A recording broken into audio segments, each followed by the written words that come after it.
Chapter 23 of Simon vs. the Homo Sapiens Agenda. It's the first day back at school, and I honestly consider spending the entire day in the parking lot. I can't explain it. I thought I would be fine, but now that I'm here, I can't seem to get out of the car. I feel a little sick just thinking about it. Nora says, "I really don't think anyone was going to remember." I shrug. It was on there for, 3 days, and that was over a week ago? 4 days, I say. I don't even think people really read the Tumblr. We walk in through the atrium together, just as the first bell is ringing. People are stampeding and pushing down the stairs. No one seems to pay any particular attention to me, and for all of Nora's reassurances, I can see she's relieved as I am. I move with the crowd, working my way toward my locker, and I think I'm finally starting to relax. A couple of people wave at me like normal. Garrett from my lunch table nods and says, "What's up, Spear?" I toss my backpack into my locker and pull out my books for English and French. No one has slid any homophobic notes into the slats of my locker, which is good. No one's etched the word fag into my locker yet either, which is even better. I'm almost ready to believe that things have gotten a little better at Creekwood, or that no one saw Martin's Tumblr post after all. Martin. God, I don't even know what to think about having to see his stupid evil face. And of course he's in my first fucking period. I guess there's still this quiet pulse of dread when I think about seeing Martin again. I'm just trying to breathe. I'm trying to just breathe. As I'm walking to the language arts wing, this football guy I hardly recognize almost runs directly into me coming down the stairs. I step back to steady myself, but he puts his hand on my shoulder and looks me right in the eye. "Why, hello there," he says. "Hi." Then he grabs me by the cheeks and pulls my face like he's going in to kiss me. "Mwah!" he grins, and his face is so close I can feel the heat of his breath. And all around me, people are laughing like fucking Elmo. I yank my body away from him, cheeks burning. "Where are you going, Spear?" someone says. "McGregor wants a turn." And everyone starts laughing again. I mean, I don't even know these people. I don't know why in God's name this is funny to them. In English class, Martin won't look at me. But all through the day, Leah and Abby are like freaking pit bulls throwing down the stink eye in all directions when anyone even looks at me funny. I mean, it's really pretty sweet. And it isn't a total disaster. Some people sort of whisper and laugh, and a couple people randomly give me these huge smiles in the hallway, whatever that means. These 2 lesbian girls I don't even know came up to me at my locker and hugged me and give me their phone numbers. And at least a dozen stray kids make a point of telling me that they support me. One girl even confirms that Jesus still loves me. There's a ton of attention, and it kind of makes my head spin. At lunch, the girls take it upon themselves to discuss and evaluate the 50 million guys they apparently think are boyfriend prospects for me. And it's all perfectly fucking hilarious until Anna makes some joke about Nick being gay, which causes Nick to drape himself all over Abby, so then Leah's irreparably pissed off. "We should find Leah a boyfriend too," says Abby, which honestly makes me cringe. I love Abby, and I know she's just trying to lighten the mood, but Jesus Christ.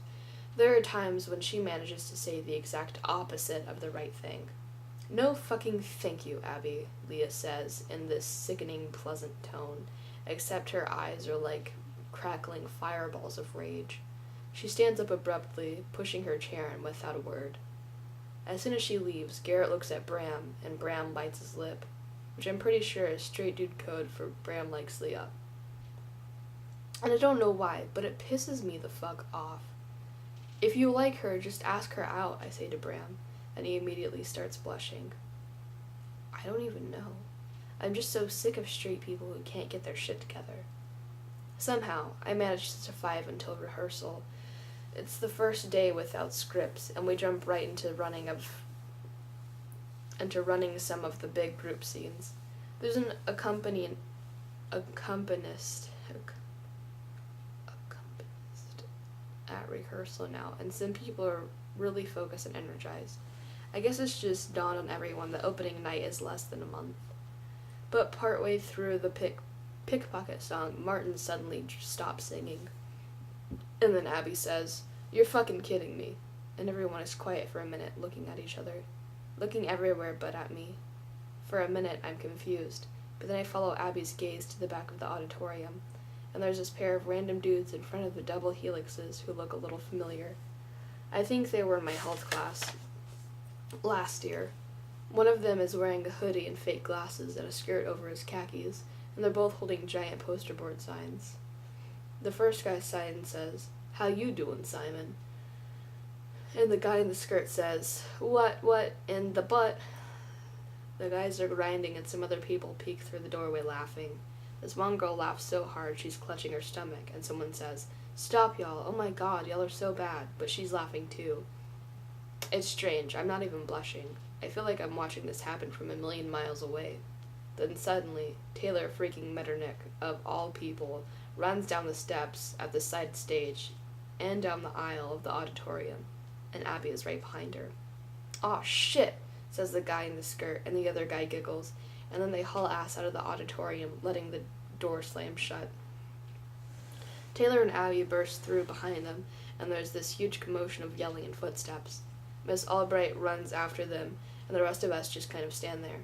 Except somehow I end up sitting on one of the platforms, smushed in between two senior girls who have their arms around my shoulders.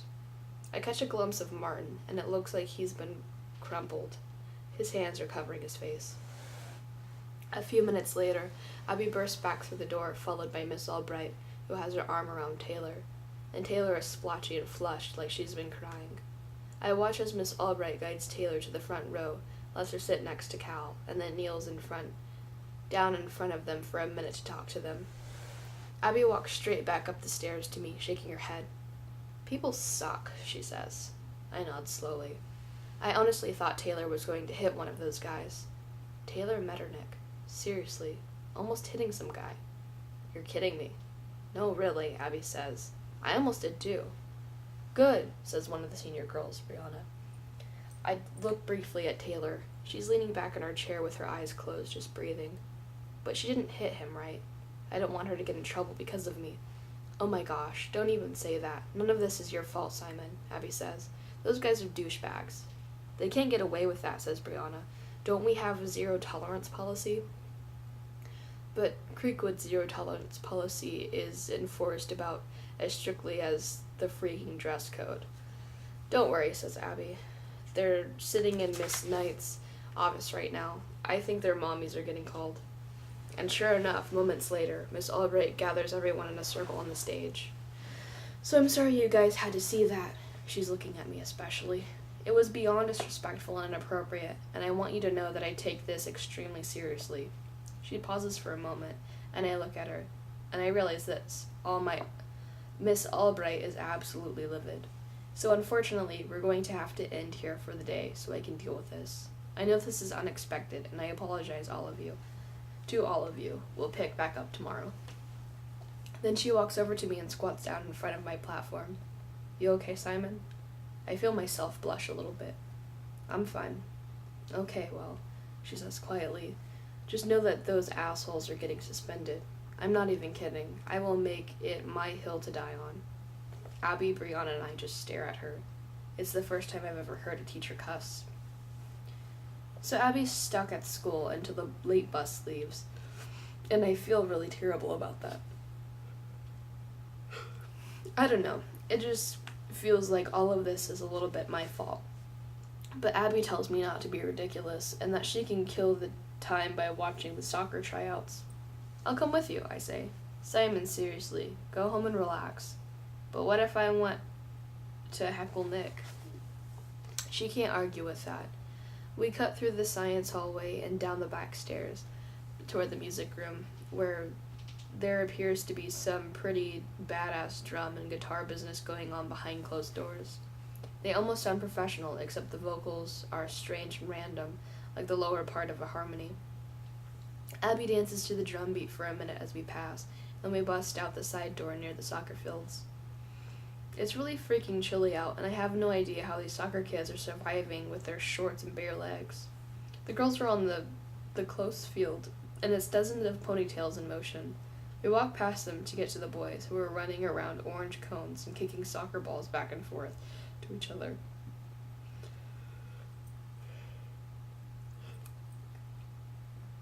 Abby lets her arms hang over the side of the fence, leaning in to watch. A lot of the guys are wearing these long sleeve spandex shirts under their soccer shirts. And a few of them are wearing shin guards. And they all have those soccer calves, so it's kind of a nice view. The coach blows his whistle, and all the guys gather around him for a minute while he talks. And then they disperse, passing around bottles of water and dribbling balls and stretching their legs. Nick jogs over to us right away, pink-faced and grinning, and then Garrett and Bram come too. "It's weird that they're making you try out again," says Abby. "I know," says Garrett, panting. He's sweaty and red, and his eyes look electric blue. "It's like a formality. Kind of. Just to see." He pauses to catch his breath. "Like where he wants to put us." "Oh, okay," she says. "So what, you're just blowing off rehearsal?" Nick says, smiling at Abby. "Pretty much," she says. I was like, "Yeah, I'm gonna go ogle soccer boys now." She leans in closer to Nick, grinning up at him. "Oh, really?" says Nick. I'm starting to feel like I shouldn't be listening in on this. "So it's going well?" I ask, turning to Garrett and Bram. "Pretty well," says Garrett, and Bram nods. "It's funny that I eat lunch with these guys 5 days a week, but we never really hang out apart from the group. I kind of wish I knew them better, even if Bram doesn't have his shit together about Leah. I don't know. For one thing, both Garrett and Bram have been totally cool about the gay thing all day, which I guess I didn't expect from a bunch of athletes. Also, Bram is cute. Like, really, really cute. He stands a foot or so back from the fence, totally sweaty, with a white turtleneck under his soccer shirt. And he's not really talking, but he has very expressive brown eyes. And light brown skin, and soft dark curls, and cute, knobbly hands. "What happens if you really screw up the audition?" I ask. "Can they kick you off the team?" "Audition?" asked Bram, smiling so quietly. And then he looks at me. I feel this happy sort of ache. "Tryouts," I blush, and then I smile back at him, and then I feel a little guilty. Because of Blue. Even though he's still not ready, even though he's just words on a laptop screen. It's just that I also kind of feel like he's my boyfriend. I don't even know. So maybe it's the winter air, maybe it's the soccer boy calves, but after everything that's happened today, I'm actually in a pretty decent mood. Until I get to the parking lot, because Martin Addison is leaning against my car. "Where have you been?" he says. I wait for him to move. I don't even want to look at him. "Can we talk for a second?" he asks. "I don't have anything to say to you," I say. "Okay, well," he sighs, and I can actually see his breath. "Simon, I seriously owe you an apology." I just kind of stand there. He stretches his arms forward, cracking his knuckles under his gloves. "God, I'm so sorry. What happened in there? I didn't know that would. I didn't think people still did shit like that." "Right, who'd have guessed? Because Shady Creek is just so progressive." Martin shakes his head. "I just seriously didn't think it would be such a big thing." I didn't even know what to say to that. "Look, I'm sorry, all right. I was pissed off. The whole Abby thing. I wasn't thinking. And then my brother basically ripped me a new one, and I just feel like shit, okay? And I deleted those screenshots ages ago, I swear to God. So can you please just say something?" I almost start laughing. "What the fuck do you want me to say?" "I don't know," he says. "I'm just trying. Okay, how about this? I think you're an asshole. I think you're a huge fucking asshole.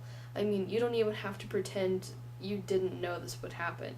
You blackmailed me. Wasn't this the whole goddamn point? Humiliating me?" He shakes his head and opens his mouth to reply, but I cut him off. "And you know what? You don't get to say it's not a big thing. It's a big fucking thing, okay? This is mine. I'm supposed to decide when and where and who knows and how I want to say it." Suddenly my throat gets thick. "So yeah, you took that from me, and then you brought Blue into it. Seriously, you fucking suck, Martin. I don't even want to look at you." He's crying. He's trying not to, but he's seriously full-on crying, and my heart sort of twists. So you can just step away from my car," I say, "and leave me the fuck alone?" He nods, puts his head down, and walks away quickly. I get in my car and turn it on, and then I just start sobbing. End of chapter 23.